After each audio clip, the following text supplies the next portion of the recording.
Hey, everybody. Special broadcast today is that I'm talking with Amie Enriquez, who is the star and writer of a one woman show called Lightweight that is performing in Los Angeles in 2 weeks. And so I really wanted to have this conversation. We were just talking a couple of days ago and said, I'm super excited for the tickets that I've got to see it. And so let's just get ready to welcome Amie. Thank you. Thank you so much for having me, Derek. Yes, and I'll do my customer. I gotta wave. My window's open, so you know we can actually see each other from different houses. But yeah, so I mean, let's get on. Get with this lightweight. I want you to go ahead and explain it because I could do the press thing, and then it would just sound canned. So tell me Yes. about lightweight. Well, first, I love when you lean to wave to me. I just see me in this behind you. I'm like, oh, Yeah, that's okay,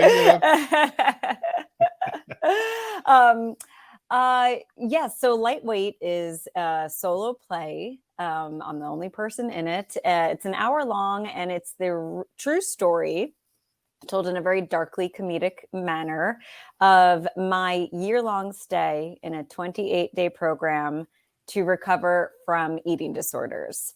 And this occurred in my life during 9/11. I was living in New York City and in college already battling eating disorders. And then the trauma of 9/11 just really launched it into a pretty rough downward spiral. And eventually I wound up in a treatment center, several, but the show takes place in the one that I actually finished the program.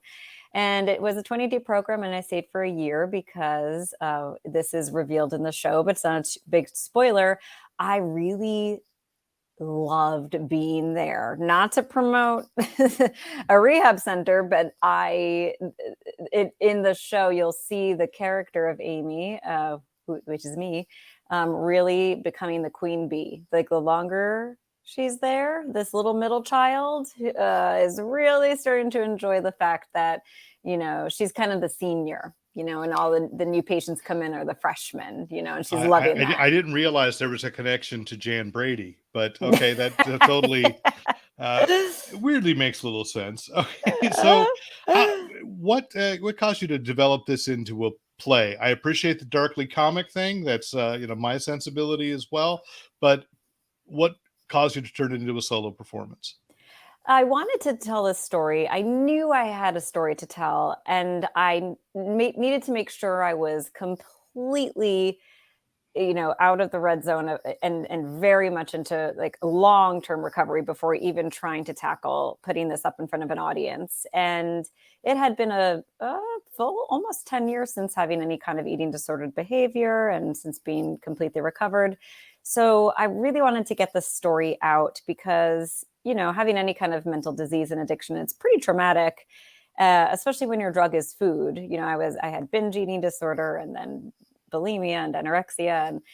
And so I just didn't know how to get the thoughts onto paper. And then, of course, I was concerned, is anyone going to care? I had imposter syndrome, all of this stuff. And so I found a fabulous director, Lauren Weedman, who is in Hacks on HBO. She was in Looking. She's in a recurring guest star in Abbott Elementary on ABC. And she's a fabulous playwright as well and theatrical actress. And, her biggest thing to me was like, just write the story that you want to hear, write the story that you want to tell. And if one person sees it, who cares? And that's the approach that I took. I knew it needed to be a solo show because it's so personal and it's my story. I think only I can tell it best. And then it was important to have the darkly comedic aspect to it because I think the only way to survive trauma is by having a little bit of a sense of humor. And then that would also make it more accessible to those who can't fully relate to addiction or eating disorder. Thus far, it's worked. As you were developing it, obviously it's a personal, painful story. And did you find yourself with like roadblocks, hiccups in yourself, like, no, I can't go there, or this is just too much? I did, and not because it was triggering to me. I knew that my mom was going to see this show. And even though I told her, please, please do not come and see this show, I already got my ticket. So I got a, I was just so, I knew my sisters were going to see it. My aunts were going to see it. And my family, bless their hearts, they're very supportive, but this was so personal to me. I'm a pretty open book, but not that open about such personal things. And the show is brutally honest. So I found myself getting some roadblocks and hiccups in saying, do I want my family to know this? Oh, how will they react? Is this going to make them sad? And again, that's where my wonderful director, Lauren, said, who cares? That's on them to figure out. So, but I did get past it, and I did write. I portray my mother in the show. I portray my father, and it's quite comical. It's not the most complimentary portrayal to them. I'm not close to my dad as it is, but the portrayal of the parents in the show, it's an exhibition of how tone deaf parents can be, and when how family and people think that what they say is helping you when in fact it's doing the complete opposite. So they're really portrayed as the buffoons in this show, certainly not the heroes. So I was a little nervous, but my mother, she loved it. She's seen it multiple times. She can laugh at herself, which is great. And That's great. yeah. Okay. I do need to bring up the elephant in the room. I probably buried the lead. Is it's not really a one-woman show because there is at least one puppet. So can we talk about Cuppy? Oh, Cuppy always wants to be talked about. Cuppy is a diva. There I knew she is was. Yeah. there is a puppet in this show because I'm a puppeteer. I'm professionally trained through the Jim Henson Company, and puppets, particularly the Muppets, really like I just their life. I love puppetry, and after training with the Jim Henson Company, I've since I had the training, I had the confidence to incorporate puppetry into my work. And so I knew this show had to have a puppet because there's this fantasy element of it too. Like, it's like Girl Interrupted meets Black Swan, of this woman, this young woman spiraling. And like, did someone really just say that, or was that the voice in my head? And did I just see that, or is my mind playing tricks on me? And so I really wanted to put these fantasy style elements into the show. One of them, there's a dream sequence featuring a visit from a ghost, the ghost of Karen Carpenter. It's very, it's done in very a Christmas Carol style. See, we've got fantasy, a little sci-fi, and puppetry. For the Fanboy Planet audience, this is perfect. Okay. Yeah. Very important to me to have that weird and wacky, but important. It moves the story forward. It's important, but I'm a huge fan of the paranormal. So I wanted a ghost element to it, and then the puppet element to it. And the puppet it culminates in this final scene where Amie, I always refer to my character in the third person, even though it's a true story and it's me, when Amie is finally, yeah.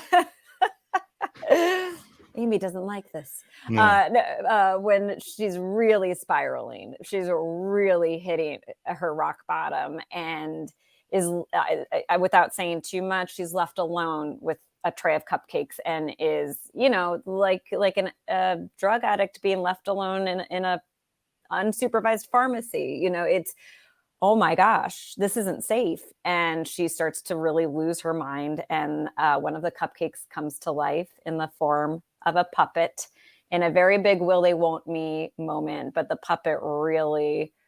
cupcake really knocks some sense into Amie. And it's a really fun, it's the best part of the show, because being a solo performer, it is lonely.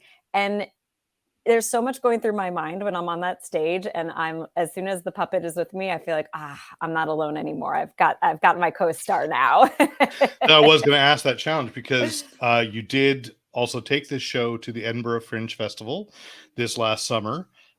We missed you in the neighborhood for that 5 or 6 weeks, but it's that challenge of, I don't know why I didn't even realize it was a full hour, but as a solo artist, I mean, is that the big challenge? Just like endurance. Yes. Yes, so much endurance, so much adrenaline, so much energy, and it's a ride for the audience too. I take everyone on this journey with me of we're laughing and then something pretty heavy happens and then we're laughing and then it's like whoa, and then at the end of it I'm breathless. It's pretty high energy too. But yeah, endurance wise it's quite a lot. So which is another reason I needed to make sure I was completely healthy in mind and body before pursuing this. But yeah, it's like Olympic training for me. I got to get enough sleep. Got to make sure my voice doesn't go out on me. Got to make sure that cupcake puppet. You may have followed the journey on Instagram when I was at the Edinburgh Festival Fringe. That Cuppy's arm broke, and I had one day off in 5 weeks, and I took Cuppy to the Edinburgh toy hospital and got them stitched up. But yeah. See, the things people don't think about, like, yeah, I mean, well, Cuppy certainly goes through a lot too, for a 5 week run. You have a 4 or 5 day run. Let's see, lightweight is, by the way, anybody watching, I've got the website scrolling on the bottom, so you can get tickets this way at the Broadwater Theater in Los Angeles from January 12th to 15th, and then you are in New York City at, I just love the name of this festival, the Frigid Festival. You're so brave. You're going to these places where, come on, we're in California. Why are you going to New York in winter? The dead of February. Perfect. Yeah, February 17th to March 5th at the Frigid Festival in New York City. And I'd say break a leg, but Cuppy already did. So I don't want to wish that upon, but definitely I'm really looking forward to the performance, and thank you for taking the time. Thank you so much for having me. I always love chatting with you, and I'm so excited for you to see the show.